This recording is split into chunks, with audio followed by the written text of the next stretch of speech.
Praise God, mga kapatid ko in Christ.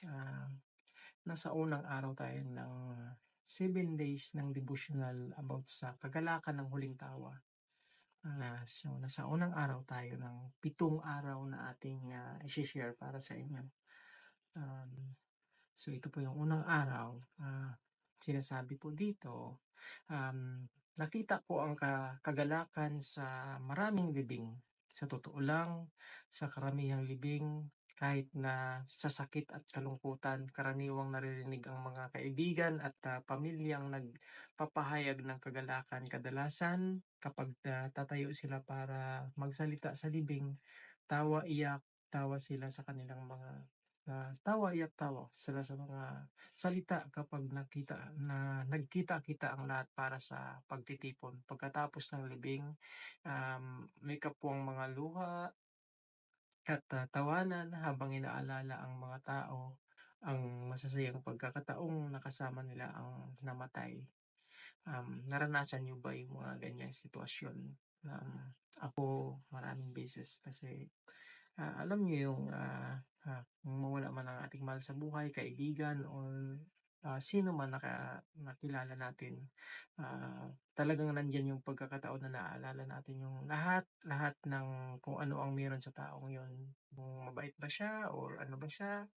So, sa huling hantungan niya, laging ginagawa na parang tradisyon niya yun na magsalita ka doon para sa iyong kaibigan, trupa na namatay o kamag-anak mo, kapamilya mo. So, sinulat ni David sa mga awit, chapter 30 verse 5, sa buong magdamag, luha may pumatak, pagsapit ng umaga, kapalit ay galak. Ganito rin ang sinabi ni Pablo sa dalawa mga taga-Korinto chapter 4 verse 17, ang bahagya at panandaliang pighatiang dinaranas namin ngayon ay magbubunga ng kagalakang walang hanggan at walang katulad. Kapwang nalampasan ni na David at Pablo ang kirot ng panahong iyon at nakitang may mas mainam na hinaharap. Nang walang duda, ang kagalakan ay hindi ang unang emosyon mararamdaman kapag namatayan sa pagkaraang-raang ng pagkawala. Ang sakit ay damang-dama, ang sugat ay malalim, at ang kalungkutan ay tila nalulunod. Oo, sa buong magdamag, luha ay pumapatak at kadalasan ay ito ay isa talagang mahaba at madilim na gabi. Ngunit lahat ng gabi ay nagtatapos kahit na ang pinakamahahaba, pinakamadidilim, malulungkot na gabi at ay nagtatapos. Sa takdang panahon, sumisikat ang araw. Pinaalis ng liwanag ang dilim at muling sumisikat ang pag-asa. Kapag ikaw ay tumatangis sa gabi, mahalagang tandaan na ang umaga ay sasapit at ang kagalakan ay paparating na. Nang walang duda, hindi inaalis ng kagalakan ang iyong pagdurusa o ibinabalik ang iyong pagkawala. Sa labas walang nagbabago, ngunit sa loob lahat ay nagbabago. Kapag ang iyong pagluluksa ay sinimulang baguhin ang kagalakan ng Panginoon, ang lakas ay manunumbalik at ang pag-asa ay babangon. Totoo yan mga kapatid ko in Christ. Makakamtan mo ang isang mas malinaw, mas positibong pananaw sa pagkawalang iyong naranasan at sa hinaharap ay naghihintay. Siyempre, hindi mo maaring pilitin ang kagalakan na lumitaw tulad ng hindi mo maaring pilitin na sumikat ang araw. Mahalaga ang tiempo, dumarating at lumilipas ang mga panahon. Sa ngayon, baka umiiyak ka at ayos lang yon. Ngunit huwag masiraan ang loob. Hindi ka palaging iiyak ngayon at maaring nagluluksa ka nga. Ngunit sa paglipas ng kaunting panahon ay sasayaw kang muli. palaging sa kagalakan ang huling tawa. Tama po 'yan mga kapatid ko in Christ. Hindi mo kailangang pilitin ang kagalakan, ngunit dapat mo itong asahan at, pagdating nito tanggapin ito, magpahinga rito, magpagaling dito, humanap ng lakas dito.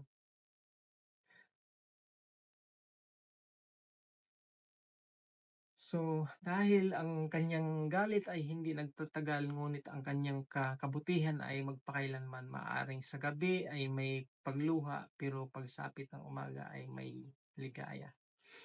Tama po yan.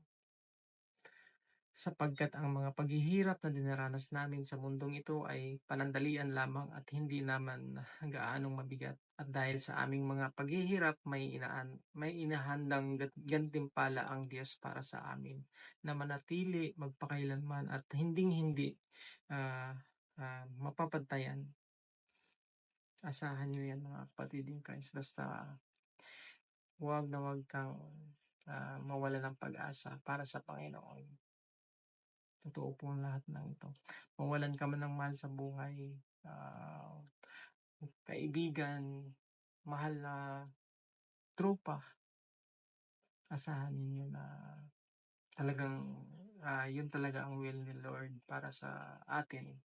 Kaya maluwag nating tatanggapin kung ano man ang mga pangyayaring dating sa ating buhay. At pretty soon, totoo yan na ang kagalakan at ang huling tawa ay nasa huli. Ang huling tawa mo na mararamdaman na kasama na ang Panginoon. Andito na tayo. Ito na yung ating pangalawang araw about ang sining ng pananaig. Ang devotional na ito ay pinamagatang ang pananampalataya sa dilim. May ganun din po ba? May sumigaw dito sa na may halimaw sa ilalim ng aking kama. Nagising ka na ba ng isang batang nagsisigaw sa takot dito? Baka ikaw ang batang ito noon. Naranasan niyo yun mga kapatid ko sa Panginoon na pag minsan hindi natin maiwasang managinip ng napakasama at magigising kang lumuluha, minsan nagigising kang natatakot ng sobra. Naranasan ko yan. Isi-share ko sa inyo yung time na yun na para akong yung panaginip ko naman na yun is may ahas na grabe. Nililingkis ako ng ahas tapos hindi na daw po ako makagalaw. Tapos yun lang, pumasok na lang yung Panginoon sa isip ko, na nalangin ako. Tapos yun, nagising na ako pero yung takot ko sobra talaga. Pero tunay na napakabuti ng Panginoon. Kalain niyo sa isang panalangin na ng Lord na iligtas niya ako sa ganitong sitwasyon, niligtas ka ng Panginoon. Kasi kung hindi siguro, 'di ba? Kaya 'di ba ang daming aminin natin mga kapatid ko sa Panginoon. Ang tinatawag na bangungot, yung hindi na nagigising yung tao, 'di ba? Kasi sa sobrang sama ng panaginip nila, kung wala ka talagang Panginoon, yun talaga ang kahinatnan mo. So, habang lumalaki tayo, ang mga halimaw na sa ilalim ng kama ay naglalaho, ngunit mas lumalakas ang mga halimaw sa ating mga isip. Maaari tayong, isang halimbawa lang ito mga kapatid ko in Christ, halimaw sa ating mga isip, maaari tayong patuloy na mabuhay sa takot sa mga kaaway na maaaring umatake sa atin at sa kasamaang maaaring mangyayari sa atin. Lahat tayo ay haharap sa takot. Sa totoo lang, maraming dapat katakutan na sa hindi tiyak na mundong ito. Lahat tayo ay may isang bagay na pabiling-biling at pabalik-balikwas sa gabi. Ay nako, totoo yan. Mga kapatid ko in Christ. May time din talaga, kahit sarili ko nararanasan ko yan. Paikot-ikot ka lang sa higaan mo, hindi ka makatulog kasi ang dami mong iniisip. Pero the best talaga sa lahat ang pamamaraan na gawin mo pagka nararanasan mo yung mga ganong sitwasyon. Manalangin ka lang sa Panginoon. So, ano ang sagot kung ganyan o kagaya ng sinabi ko, panalangin lang, manalangin ka. Yakapin ang isang pananampalataya sa Diyos sa sapat ang laki at sapat ang katapatang matugunan ang mga pagsubok at trahedya, hindi lamang mga tagumpay anuman ang mangyayari, buhay man o kamatayan, manalo o matalo, magtatagumpay o mabigo, ang Diyos ang bahala at titiwalaan siya. Nakasulat yan mga kapatid ko in Christ sa mga taga-Roma chapter 8 verse 38 to 39. Haharapin natin ang ilang mahihirap na bagay sa buhay. Walang anuman sa mga ito ang makakasira sa ating relasyon sa Diyos. Kahit na magkakatotoo ang pinakamatitinding takot natin, maaasahan pa rin natin ang pag-ibig at presensya ng Diyos. Dahil presensya ng Diyos, hindi ba iyan ang ibig sabihin ng pananampalataya, di ba? Isang pamamaraang parang batang pagtitiwala sa um, pag-ibig ng Diyos. Kapag natutunan mong mamuhay ng may pananampalataya sa Diyos, mawawalan ng kapangyarihan ang kamatayan at pagkawala. Ang pananampalataya ay nagbibigay daan sa iyo na harapin ang anumang banta, anumang masamang balita o anumang takot ng hindi nalulula. Hayaang bigyan saysay ng pananampalataya ang iyong buhay at gagabayan ka nito sa iyong mga karanasan sa kamatayan ng nananatiling buo. Huwag lamang bigyan ng pagkilala ito para sa mga tagumpay, hayaan itong suportahan ka sa mga kabiguan, pagkabigo at kasikatan din. Ito ang pinaka sakdal nitong anyo. Oo, ang pinakamasama ay maaaring mangyari, hindi ang iyong himala ay maaaring hindi maganap sa dakong ito ng langit. Oo, may ilang mahihirap na araw sa hinaharap, ngunit hindi mo kailangang matakot. Ang pananampalataya ay nagbubukas ng iyong mga mata sa Diyos na nagpapalibot sa iyo ng mga bisig ng pag-ibig at mga hukbo ng proteksyon. Asahan niyo yan sa mga kapatid ko sa Panginoon. Huwag kayong nag-alis ng pananampalataya sa Panginoon, kasi kahit anuman yung pagsubok sa buhay mo, kahit anuman yung gaano man yung kadilim, paliliwanagin ng Panginoon yan. Sapagkat natitiyak ko na walang makakapaghiwalay sa atin sa pag-ibig ng Diyos na ipinakita sa atin sa pamamagitan ni Kristo Jesus na ating Panginoon. Maging kamatayan o buhay, mga anghel o anumang makapangyarihang espiritu ang kasalukuyang panahon o ang hinaharap, ang mga kapangyarihan, ang mga nasa itaas o mga nasa ibaba o kahit ano pang mga bagay sa buong mundo ay hindi makapaghiwalay sa atin sa pag-ibig ng Diyos. Tandaan niyo yan. Kung tayo'y nabubuhay tayo para sa Panginoon, at kung tayo'y mamamatay tayo para sa Panginoon.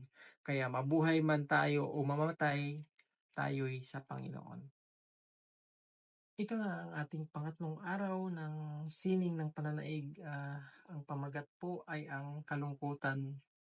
Ang kalungkutan ay banal na lugar. Interesting, di po ba? Ang kalungkutan natin ay isang banal na lugar. Sasabihin sa iyo ng sino mang magulang na nakadudurog ng pusong marinig ang mga iyak ng iyong anak. Malakas na inklensyon sa mga magulang ang alagaan ang kanilang mga anak, ang sila'y masaktan at pumupukaw ng habag, kahit na ang kanilang sakit ay maaring isa lamang sutil na pagtangging ipikit ang kanilang mga mata at matulog. Sa tulad na paraan, napakahalaga ng ating mga pagdurong sa puso ng Diyos. Palagi siyang nagmamamalasakit at palagi siyang malapit. Hindi siya isang walang pakialam na tagapangasiwa sa alapaap na interesado lamang sa kung gaano karami ang ating magagawa o kung nagkasala tayo ngayong araw. Nagmamalasakit siya sa atin, naiintindihan niya ang pinagdadaraanan natin, nararamdaman niya ang ating mga nararamdaman. Madalas na binabanggit ng Biblia kung paano naririnig ng Diyos ang ating daing o nakikita ang ating pagdurusa. Ang maliit na kamatayan pinagdaraanan natin ay umaantig sa puso ng Diyos. Napakahalaga natin sa Kanya. Kaya't pinaka pina kikilahukan niya ang ating sakit kahit maaring maliit na kawalan sa mata ng ibang tao. Maaring nalaktawan ka para sa isang promosyon o nanakawan ka sa iyong sasakyan o nakatanggap ka ng sulat ng pagtanggi mula sa isang lathala o isang alagang hayop ng pamilya ang namatay. Ang mga karanasang ito ay mistulang kamatayan ay mahalaga sa Diyos. So, sa mga binanggit na yun mga kapatid ko in Christ, parang may ilan doon na naranasan ko na sa aking buhay sa edad ko na to. So, bago muling binuhay ni Jesus si Lazaro mula sa mga patay, nakipagkita muna siya sa mga kapatid na babae ng yumaong lalaki, sina Marta at Maria. Tiyak na durog ang kanilang mga puso, maaring galit, mababatid mo ito sa kanilang mga tinig. Sa Juan 11, sa isang punto nang nakita ni Jesus ang pagdadalamhati ni Maria at ang iba pa, nanaig sa kanya ang habag at nagsimulang tumangis. Napagtatanto mo na ba ang lalim ng sinasabi nito tungkol sa puso ng Diyos? Diba kung talagang sincere ka, kapatid ko sa Panginoon, mararamdaman mo napakalinaw at mararamdaman mo ito. Alam ni Jesus na bubuhayin niya si Lazaro mula sa mga patay at tumangis pa rin siya. Mahalaga sa kanya ang kanilang sakit. Hindi niya binaliwala ang pagkawala. Kinatigan niya ito. Sinamahan niya sila sa kanilang pagdurusa at lumuha siyang tulad nila. Ang galing ng Panginoon, di ba? Lumuha din para sa pamilya. Talagang pinakita niya kung gaano niya kamahal tayo. Bakit mahalaga sa Diyos ang ating mga luha? Tanong yan guys. Bakit guys? Bakit? Di ba may time na talagang ang hirap na naranasan mo, mag-pray ka na lang talaga tapos bigla ka na lang luluha. Ang dami nating guys, aminin natin yan na magugulat ka na lang tumutulo na yun yung luha. Ito ay simple dahil mahalaga tayo sa Diyos at hindi lamang ang ating pagiging produktibo o ang ating kabanalan o ang ating pagkabukas palad sa kanyang mga mata ang iyong sakit. Ay napakahalaga. Ang iyong kalungkutan ay banal. Ang iyong pagkawala ay sagrado. Kaya't kapag dumating ang kamatayan, huwag magmadaling pigilan ang iyong kalungkutan. Huwag ikaila ang iyong nararamdaman at manahimik na lang. Huwag maliitin ang iyong pagkawala sa ngalan ng pananampalataya o lakas. Hayaan ang iyong sarili na maramdaman ang lahat ng nararamdaman mo hanggat kailangan mo, dahil ang iyong mga sandali ng kamatayan ay mahalaga sa paningin ng Panginoon. Napakaswerte natin mga kapatid ko in Christ. Ganon ang pagmamahal ng Panginoon sa atin. Nang dumating si Jesus sa Bitanya, nalaman niyang 4 na araw nang nakalibing si Lazarus. May 3 kilometro ang layo ng Bitanya sa Jerusalem, kaya maraming Hudyo galing sa Jerusalem ang dumalaw kina Marta at Maria upang makiramay sa pagkamatay ng kanilang kapatid.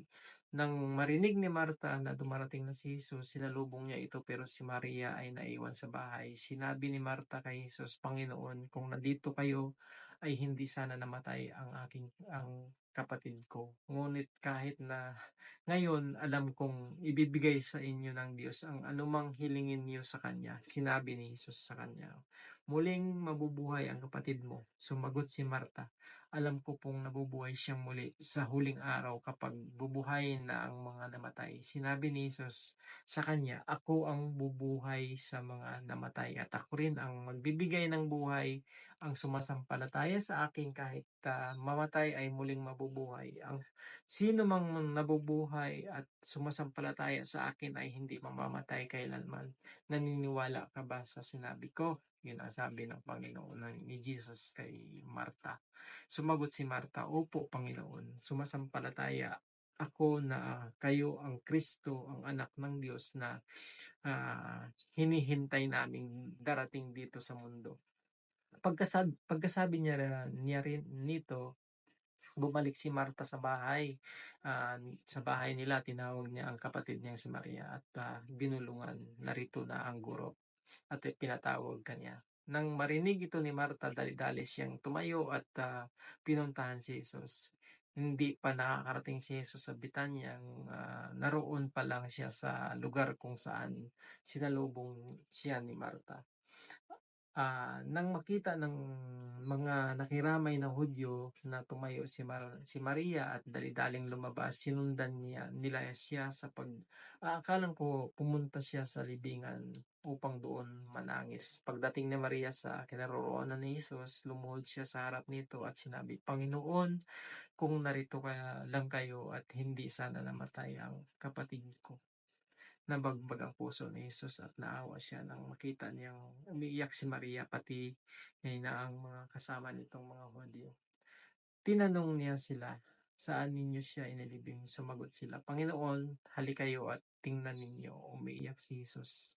Kaya sinabi ng mga Hudyo, "Tingnan ninyo kung gaano niya kamahal si Lazarus." Di ba guys? Sa puntong yun, um, nakita ng mga Hudyo kung gaano makiramay ang Panginoong Jesucristo sa namatayan. Pero umiyak din siya para makita ng mga tao na gano'n niya kamahal. Um, pero sinabi ng iba, hindi ba't pinagaling niya ang lalaking bulag? Bakit hindi niya iniligtas sa kamatayan si Lazarus? Yun ang mga bulong-bulungan ng mga taga-Hudyo. Muling nabagbag ang puso ni Jesus kaya pumunta siya sa pinaglibingan kay Lazarus. Isa itong kuweba na tinakpan ng isang malaking bato. Pagdating nila roon, sinabi ni Jesus, "Alisin ninyo ang bato." Sumagot si Maria na kapatid ng namatay, "Panginoon, tiyak na nangangamoy na ngayon ang bangkay, 4 na araw na siyang nakalibing." Sinabi ni Jesus sa kanya, "Hindi ba't sinabi ko sa iyo na kung sumasampalataya ka, makikita mo ang kapangyarihan ng Diyos?" Kaya inalis nila ang bato. Tumingala si Jesus sa langit at sinabi, "Ama, nagpapasalamat ako sa iyo dahil dininig mo ako. Alam kong lagi mo akong dinidinig, at sinabi ko ito para sa kapakanan ng mga nasa paligid ko upang maniwala silang ikaw ang nagsugo sa akin." Pagkasabi niya rito, sumigaw siya, "Lazarus, lumabas ka." At lumabas nga ang namatay na si Lazarus. Nagbabalot pa ng tela ang mga kamay at paa at may takip na tela ang mukha. Sinabi ni Jesus sa kanila, "Kalagan ninyo siya at palakarin." Grabe guys, panindig ng balahibo ng ganitong moment na ganun ka posible sa Panginoon ang lahat ng bagay kung gugustuhin niya. Kung ikaw ay tunay na nanampalataya sa Kanya. Tunay na napakabuti ng Panginoon. Welcome mga kapatid ko in Christ. Ito na ating pang-apat na araw sa sining ng pananaig. Kinamagatan ito na paano haharapin ang mga nasirang pangarap. Paano ba natin haharapin ang ating mga nasirang pangarap sa buhay? Alam niyo yun, di ba, mula bata tayo talagang may dream tayo na gusto natin mangyari sa buhay natin pero malabong na matupad. Kasi may talagang plano ang Panginoon para sa buhay natin. So, namatayan ka na ba ng pangarap? Yun ang tanong sa'yo. Ako meron. Marami akong pangarap na namatay. Totoo po yan mga kapatid in Christ. So, maaari itong isang ideya sa negosyo na tiyak kang kikita ka ng milyon-milyon. Maaari itong isang panaginip na romansa na naglaho. Biro mo yun. Hmm, aminin ninyo may isa dyan sa mga point na yan na ah, katulad ng inyong mga pangarap na nawala. So, minsan, hindi tayo na uuwi sa maligayang magpakailanman. Aminin natin yan, guys. Hindi lahat talaga instant. Kailangan paghirapan natin. Kaya marami talaga sa mga pangarap natin na hindi na isang katuparan. Kasi talagang may plan sa atin ang Panginoon. Minsan hindi tayo nauuwi sa maligayang magpakailanman. Ang mga pangarap ay hindi palaging nagkakatotoo at sa totoo lang, hindi dapat matupad ang ilang mga pangarap. Ngunit hindi iyon nakakabawas sa sakit kapag nasusubaybayan nating nawawasak ang mga ito. Ang mga pangarap ay malapit sa puso ng Diyos. Ang Biblia ay puno ng mga ito dahil sa ang ilan sa iyong mga panaginip ay naging bangungot ay hindi dahilan dapat mong ihinto ang pangangarap mo. Hindi yun isang dahilan mga kapatid in Christ na ihinto mo na kasi hindi man natutupad di ba? So may isip natin yung ganung punto kaya maraming pa rin sa atin na lumalayo sa Panginoon kasi gusto nila instant pag nangarap sila, gusto nila matutupad pero hindi ganun yung kadali guys kasi may plan talaga si God para sa atin. Ngunit tanda ang iyong pangarap ay maaring kailangang mamatay bago ito mabuhay. Di ba? Yun ang sinabi ng Panginoon. Sa Biblia, ang kwento ni Jose na nangarap ay nagtapos sa isang maligayang magpakailanman. Wow, yun talaga ang the best. Ngunit kailangan ni Jose pagdaanan ang ilang karanasan sa kamatayan. Tingnan nyo, di ba?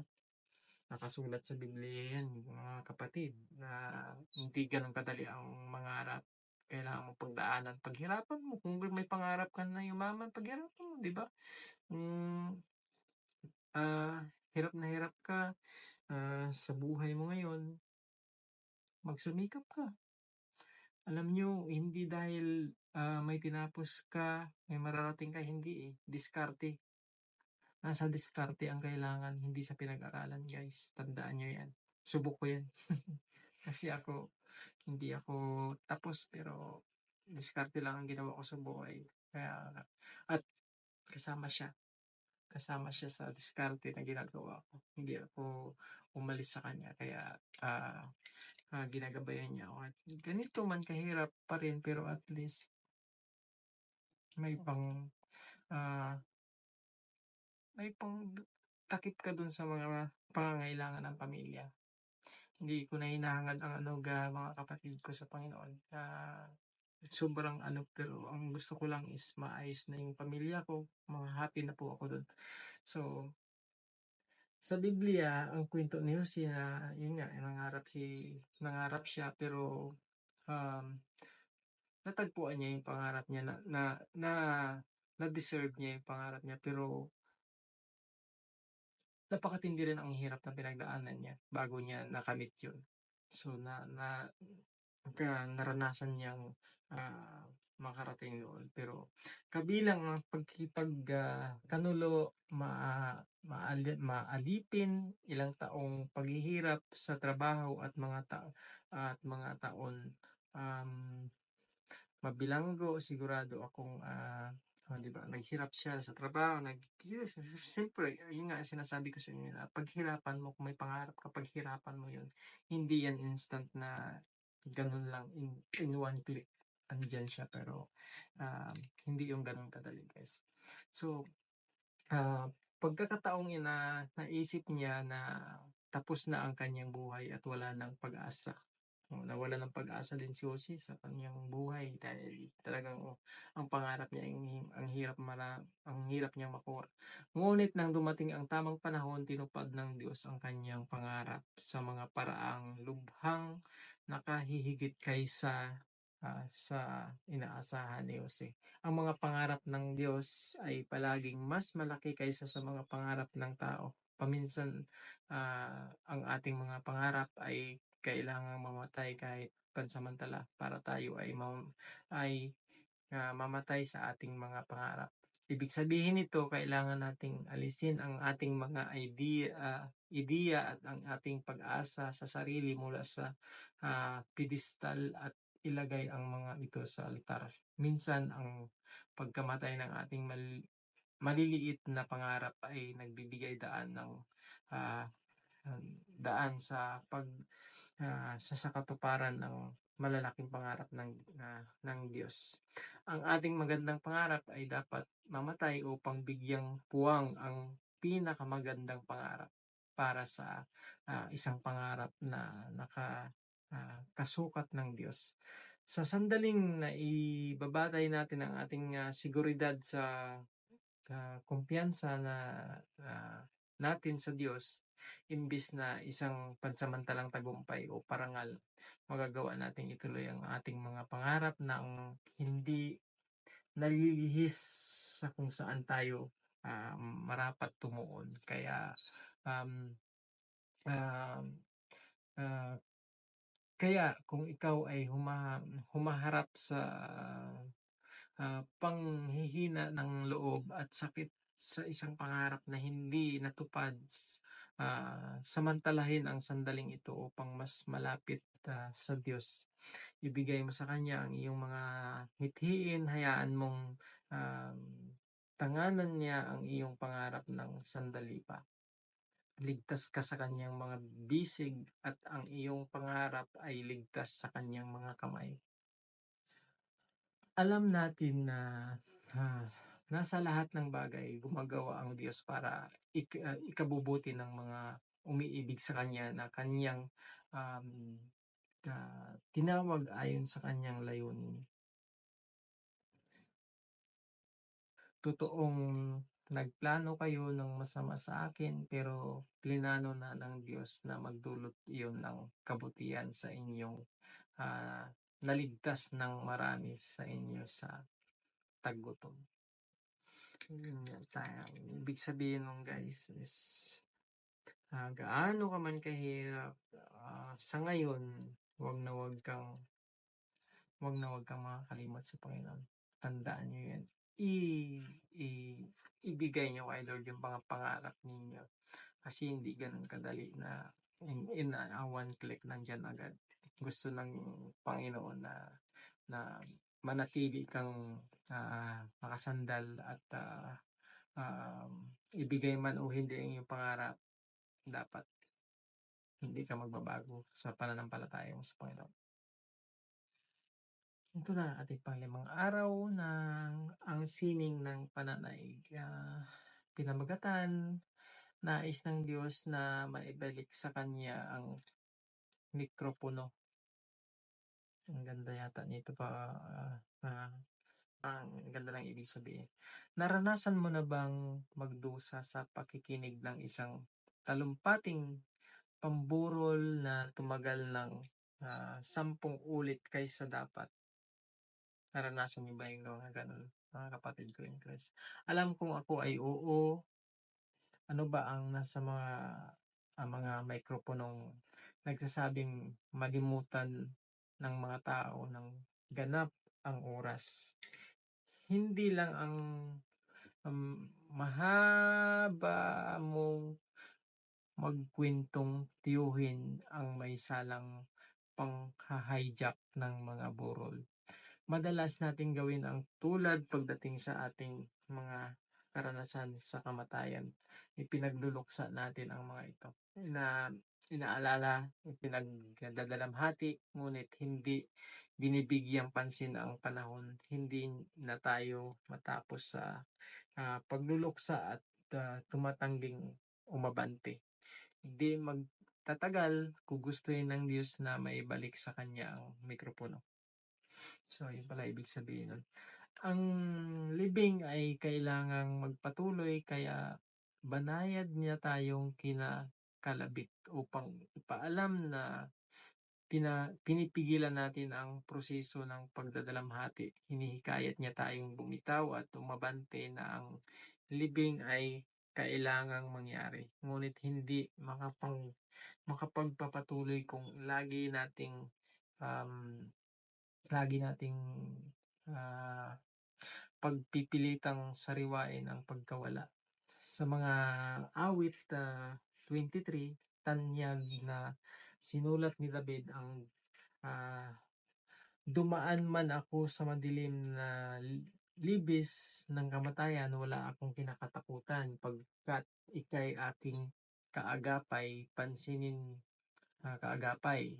Pansinin na binanggit ni David ang tungkol sa pagdaan sa libis. Ang mga libis ng kamatayan at kadiliman ay hindi nilalayong maging pangmatagalang tahanan ang mga ito ay nilalayong pagdaanan. Hindi permanenteng tirahan, maaring magtagal ang paglalakbay na iyan, ngunit dapat magkaroon ng pag-uusad.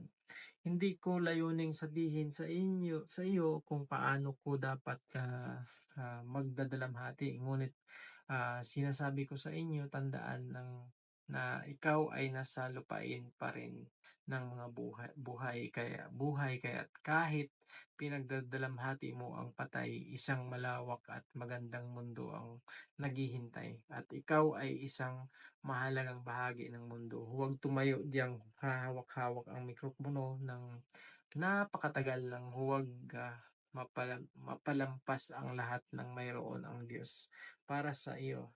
Posible mong gawing focus ng iyong buhay ang iyong kawalan sa halip na isang pansamantalang istasyon sa paglalakbay. Ako ang huling magsasabi sa iyo kung kailan eksaktong napapanahong ilibing na ang iyong kalungkutan. Iyan ay sa pagitan ninyo ng Diyos.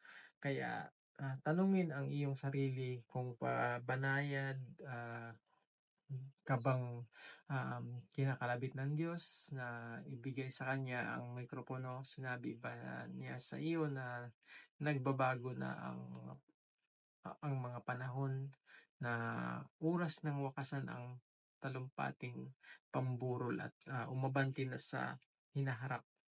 Kung hindi, maglaan pa ng oras sa pagdadalamhati. Ngunit kung oo, hayaan ang kanyang kagandahang loob na akayin kang pasulong. Kahit dumaan ako sa pinakamadilim na libis, hindi ako matatakot dahil kayo ay aking kasama. Ang dala niyong pamalo ang sa akin ay nag-iingat. Ang inyo namang tungkod ang gumagabay at nagpapagaan sa aking kalooban. Nagets niyo ba mga kapatid ko in Christ kung anong ibig sabihin? Sa buhay natin yan. Sa buhay ninyo kung anong nararanasan nyo ngayon. Ibigay nyo lahat sa Panginoon. Siya nang bahala. Dito na tayo sa ating pang-anim na part ng sining ng pananaig. Ang pamagat niya ay ang pagsumpong ng kapayapaan sa pamamagitan ng pagtanggap. Ano ibig sabihin ng mga kapatid ko in Christ? Hindi lang nadudurog ang mga puso, na ayos din ang mga ito. Ang ganda naman. Hindi lang talaga nadudurog ang puso natin, naayos yan kahit wasak na wasak naman ngayon, ayusin ng Panginoon yan. Yan ang dahilang isa sa pinakamahalagang hakbang tungo sa paghilom ay ang pagtanggap sa pagkawala. Isang emosyonal, mental at pati spiritual na pasyang payapang tanggapin ang ating pagkawala ng lubusang masulit ang ating kinabukasan. Maaaring narinig mo na ang tungkol kay Job, ang kahabag-habag na tao sa Biblia na nawalan ng halos lahat na pinahahalagahan niya sa loob lang ng ilang araw. Si Job ay isang kamangha-manghang modelo ng pagtanggap dahil siya ay naging ganap na bukas patungkol sa kanyang pagdurusa, ngunit nagawa rin niyang ibigay ang kontrol sa Diyos. Ang kanyang pagtanggap ay natural na resulta ng pagkakilala sa soberanya ng Diyos. Batid niya ang katinang ilong ko, mga kapatid ko in Christ. Hangganan, parang sisipunin ako eh. Hangganan ng kung ano ang kaya niyang kontrolin at ayusin. At nang hindi niya magawa, hindi natin alam kung gaano katagal ang pagdurusa ni Job. Ito ay maaring hindi kukulang sa ilang buwan, maaring ilang taon, ngunit natapos ito. Iyan ay isa sa mga pangunahing punto ng aklat. Nagtiyaga siya, naghintay siya, nagtiwala siya nang sabay-sabay. Nagdusa siya, nagreklamo siya, at nag-usisa siya. Hindi kailangang mawala ang isa upang umiral ang iba. Nung maglaon, nilinaw ng Diyos na panahon nang ihinto ang pamumuhay sa nakaraan. Nais niyang tanggaping matiwasay ni Job ang ngayon. Posible lang na mangyari iyon sa pamamagitan ng pag-angkin sa kapayapaan ng Diyos. Isang kapayapaang higit sa lohika at pangunawa ng tao. Ikaw naman, nasaan ka? Nasaan ka na sa proseso ng pagtanggap ng kawalan? Nasaan ka na ngayon, kapatid? Nasusumpungan mo pa rin ba ang iyong sariling ipinaglalaban ng isang marapat mo ng bitawan, o kinakapitan ang isang bagay na hindi mo na mababawi? May mga tinig bang bumubulong sa iyong tainga tulad ng kay Job, na papasaring na ang iyong pagdurusa ay kasalanan mo? O may narinig ka bang tinig mula sa langit na nagpapaalalang walang bakante para sa trabahong pinuno ng sansinukob? Kailangan lang ng lahat na huminahon ng kaunti at hayaan ang Diyos na maging Diyos. Saan ka man naroroon, hindi ako naririto para husgahan ka, at hindi rin kita minamadali. Talagang narito lang ako upang paalalahanan kang ang Diyos ay nananatiling mabuti at kontrolado niya ang lahat. Tuloy ka lang, patuloy na maniwala, patuloy na magbabad sa kapayapaan ng Diyos. Talagang naniniwala ako na tulad ni Job, makikita mo muli ang kabutihan at pagpapala ng Diyos. Kaya umalis si Satanas sa presensya ng Panginoon at sinaktan si Job sa pamamagitan ng mga pigsa mula ulo hanggang talampakan. Kumuha si Job ng basag na palayok at ginamit na pangkayod sa kanyang mga sugat. Habang nakaupo sa abo, sinabi sa kanya ng asawa niya, tapat ka pa rin ba sa iyong Diyos? Sumpain mo na siya at nang mamatay ka na. Ang grabe, di ba? Sakit na sinabi ng asawa niya sa kanya. Sumagot si Job, nagsasalita ka ng walang kabuluhan. Mabubuting bagay lang ba ang tatanggapin natin mula sa Diyos, at hindi ang masasama? Sa kabila ng lahat ng nangyayari kay Job, ay hindi siya nagkasala kahit sa pananalita. So, sinabi ni Job sa Panginoon, alam ko pong magagawa niyo ang lahat ng bagay at walang sino mang makakapigil sa inyo. Ako po'y tinanong niyo kung bakit ako nag-aalinlangan sa inyong karunungan. Gayong wala naman akong nalalaman. Totoo pong nagsalita ako ng mga bagay na hindi ko naintindihan at mga bagay na sa hindi ko lubos maunawaan. Nangyayari po talaga na sa buhay natin yan, mga kapatid in Christ. Pero huwag ka lang talaga mawalan ng tiwala sa Panginoon at 'pag sinabi mo pagagalingin ka ng Panginoon, pagagalingin ka talaga ng Panginoon, nandiyan lang siya nakikinig sa'yo, mga panalangin, sa mga hinihiling mo, naririnig tayo ng Panginoon, kapatid ko in Christ. So ito na ang ating pang-pitong sining ng pananaig at ang pamagat nito mga kapatid ko in Christ ay sa kagalakan ang huling tawa.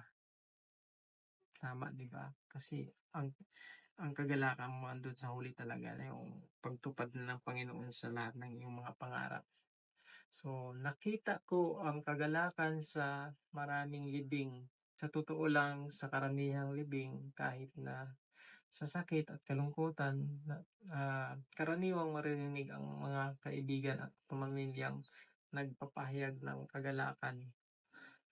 Kadalasan kapag tatayo sila para magsalita sa libing, tawa, iyak, tawa sila. I mean, iyak, tawa, gano'n. Kasi naalala nila yung mga dating ginagawa ng namatay. Kung gaano siya kabuti or kung gaano man siya kapilyo or anuman. So, kadalasan sinasabi natin at binabanggit natin habang nagsasalita tayo um, sa sa gitna hawak ang mikropono, para marinig ng ibang mga tao na hindi nakakakilala sa namatay, na ganito siya, ganito yung kaibigan mo, ganito siya. So parang sabi nga nila kung habang nabubuhay ka pa tapos yung parang mawawala ka na talaga, sabihin ng sa'yo ng kaibigan mo na magiging kwento ka na lang talaga. So yun yung isang halimbawa na 'pag namatay ka na at yan yung point na lahat ng mga mahal mo sa buhay, kaibigan mo, magsasalita dun at sasabihin kung gaano kabuti sa kanila, hmm, kung gaano ka-joker sa kanila, kung gaano mo sila pinapatao, kung gaano mo sila tinulungan. Yun yung point ng, ah, yung huling tawa na sinasabi dito. So salamat mga kapatid ko in Christ na sinubaybayan ninyo ito at tinuloy ang aking 7 days ng devotional ng sining ng pananaig. Maraming salamat. See you sa mga banal na salita na sinishare ko. Salamat po.